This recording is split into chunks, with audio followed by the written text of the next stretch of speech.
Today, we will learn how to calculate the payback period, PBP.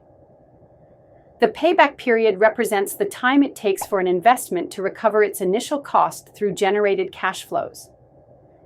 To determine the PBP, we organize the data into a structured table with three key columns. Years. This column represents the time period: year 0, year 1, year 2, etc. Cash flows. This column records the cash inflows generated during each period. Cumulative cash flows.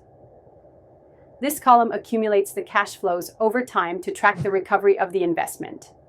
At year 0, the initial investment is recorded as a negative cash flow, as it represents an outflow.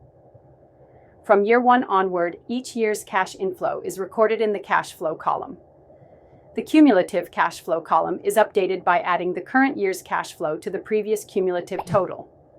This process continues until the cumulative cash flow equals or surpasses the initial investment.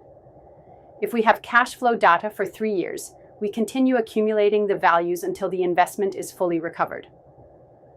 Once we reach this point, we apply the PBP formula. PBP equals A plus D divided by B minus C, where A is the year in which the cumulative cash flow first reaches or nears the initial investment, B is the total initial investment amount, C is the cumulative cash flow at the beginning of the recovery year, and D is the cash flow for the year in which the investment is fully recovered. Using this formula, we determine an approximate PBP value, such as 2.44 years. The payback period helps businesses assess the time required to recover their investment. However, it is important to consider inflation and purchasing power changes over time. For instance, in an economy like Pakistan, where inflation rates fluctuate significantly, the value of money changes over time. This means that the cash flow received after 2.44 years may not have the same purchasing power as today. To address this issue, we use net present value, NPV, analysis.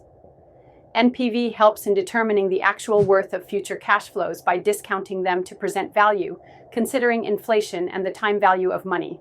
In summary, while PBP provides a basic measure of investment recovery time, it should be supplemented with NPV calculations to ensure a more accurate financial assessment.